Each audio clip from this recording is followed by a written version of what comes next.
The game coming up on Wednesday, it is AC Milan against Inter Milan. Mike, both teams battling for top 4 places in Serie A. I guess the question would be which one needs to win the Champions League more? Or is there a focus that's maybe been taken away from the top 4 race from Milan's side? I think that this is... I want to look at more the Inter side of things. This is an Inter side that is going up against an AC Milan side that, remember, with all the plaudits going to Napoli, these were the defending champions of Serie A last year. They're taking it to another level, young team, but they already had a moment of triumph and achievement last season. And you got to look at Rafael Leao. The question marks over his injury fitness, that gives me a lot of question. I know we'll jump on that very soon, but that gives me a lot of question going into this tie from the Milan side. For the Inter side, the season started in just catastrophic fashion. We were talking about, is Simone Inzaghi going to lose his job? But the Champions League has been a reprieve, and cup competition as well. Don't forget, they are in a final. I mean, this is a team that's built for the cup and built for knockout stages, and I make them slight favorites going into this tie. Or Inter? Inter, yeah. Is that entirely off the Leao injury? I think so, yeah. That tips it in that favor. But even before that, I think the likes of Lautaro Martinez getting back on the score sheet, this is an Inter side that haven't had their best players scoring or contributing anything. It's been their defenders and Andre Onana that's really propped them up and gotten them through to this point. Yeah, especially in the Champions League, Onana's been fantastic. I guess from Leao's perspective, it sounds like it's very up in the air. I always worry when you see those headlines that are like, Rafael Leao assures fans he'll be fit. I'm like, I'd really like AC Milan's medical department to assure fans that Rafael Leao is going to be fit, because, you know, we're seeing the stats there, 12 goals, 7 assists in Serie A. He would be the best player on the pitch. Having said that, if he's not on the pitch, isn't Mike Maignan the best player on the pitch? Ooh, that's a good shout. Theo Hernandez, Olivier Giroud. Up there, yeah. When I kind of run through the teams, and I know Milan have struggled of late, I feel like the quality is more on Milan's side. And I'm looking back at that quarterfinal, I think they know what they'll need to do to disrupt Inter. And that all starts with that man, Hakan Calhanoglu, who out of nowhere is like the reincarnation of Andrea Pirlo in Turkish form, and somehow more handsome, by the way. You know, he sits deep. He is the king of progressive passes, almost more than, you know, the likes of Stanislav Lobotka. What he can do is not just get the ball 10 yards up the pitch. He can get the ball 40 yards up the pitch and get Martinez and get Lukaku into positions for a shot, you know, the edge of his own third, and he'll turn that into an attack right away. But what Milan did brilliantly on Lobotka in the 2 legs of the quarterfinal was Benacer just followed him around. I am sure you guys have done this job and had this job done to you, just on him, like, you know, it was every minute of the 90 minutes. Lobotka couldn't turn around without Benacer being like, "What you doing, mate? What you doing? No, you're not going there, mate. Not a chance. You stay with me. I've got you, mate." And that could really slow down Milan. I know they have real quality in that midfield elsewhere, but it's about being able to get the ball up the pitch quickly, to exploit Lautaro's pace, to exploit Mkhitaryan. If Benacer can do the same job on Calhanoglu, and I think he can, then that's why I'm shading towards Milan. But I think with kind of everyone here is of the view that this is going to be really tight, and it could be determined by the finest margin. I love that. And listen, tactically, I think it's very difficult to, if you've watched Milan and you've watched Inter in the Champions League, and obviously a lot of the time we're focusing on big names. We also want to see how the English teams do. We're watching, I'm watching German teams, and sometimes I take my eyes away from the Italian teams and defensively what they have managed to do in this competition to get to this stage. I mean, if I think of Milan, that performance against Spurs in London, defensive performance, very solid performance. If I think of Inter against Porto over 2 legs, not conceding a goal.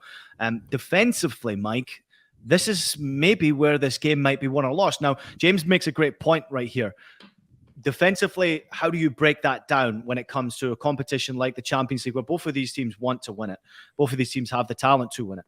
But set plays comes into play in a big way here. And having a player like Calhanoglu, who, in my opinion, is probably one of the best free kick takers I have ever seen, and dead ball takers that I have ever seen, free kicks might be the difference when it comes to a game like this.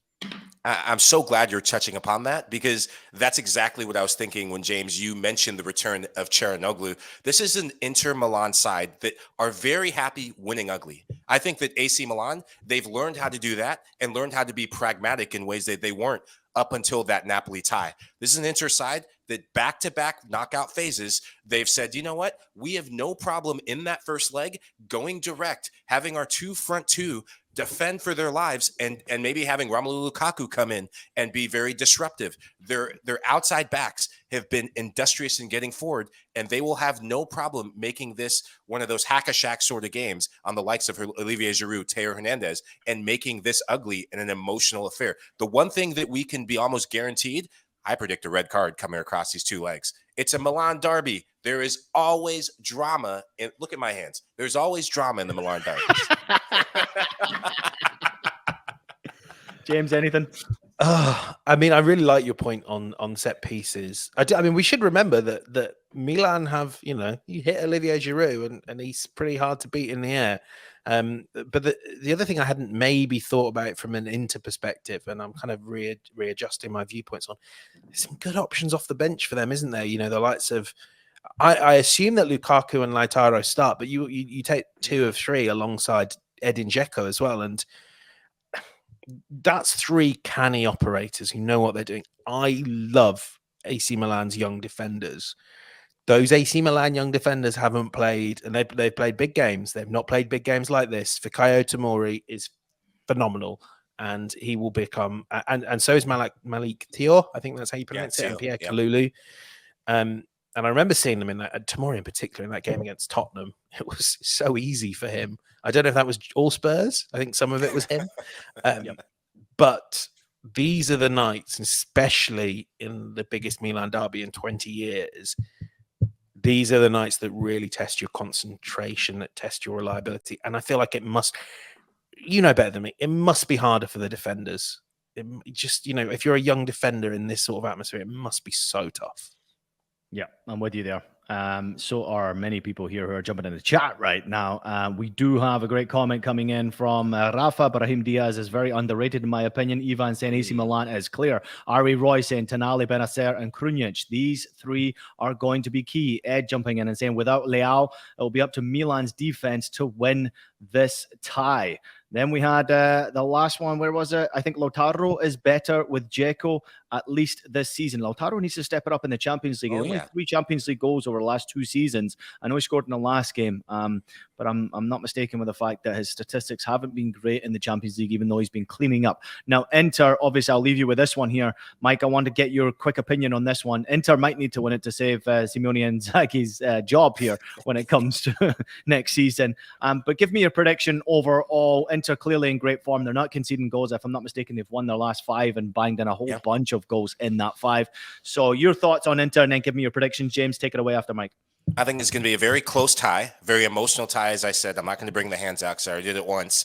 I see the first leg being 1-1, and I think the Rafael Leao factor, if the injury puts him out, puts him in major doubt for this first leg, and it's all bent up on the second leg, I see Inter Milan going through. Too many options off the bench, and the fact that your front 2 are now starting to score goals, and Dzeko even getting in the mix, Martinez getting in the mix, and Romelu Lukaku has been silently scoring goals and making stuff happen, whether he starts or comes off the bench. I favor Inter. I'm inching towards Milan. I'm going on the assumption that Leao can play and play well, but that seems to be the hope from a Milan perspective. I'm going to say 2-0. Like, don't think it's going to be a comfortable 2-0, but I think Milan will just about get the job done in the first leg and will reach the final, where they will lose to whoever they play. Yeah. Is it illegal if I say no? Oh, boring. No, is it illegal? It's so Serie A Milan derby-esque. Yeah, it's true. I mean, there's very rarely there is a 0-0 game between these two. Normally it's fireworks. And normally see early goals in this tie. It's normally first, 25, 30 minutes, you see a goal or 2 in this game, and it is explosive. But I think there's so much at stake for both of these clubs.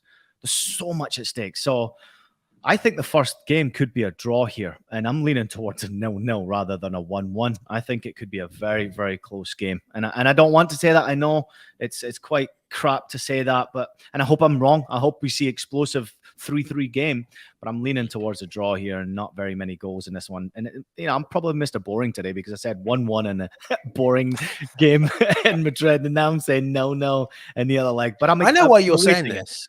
Why? It's because I've got to step up into the presenter's chair on Wednesday, and you want me to have the hardest job in show business, turning that into a podcast.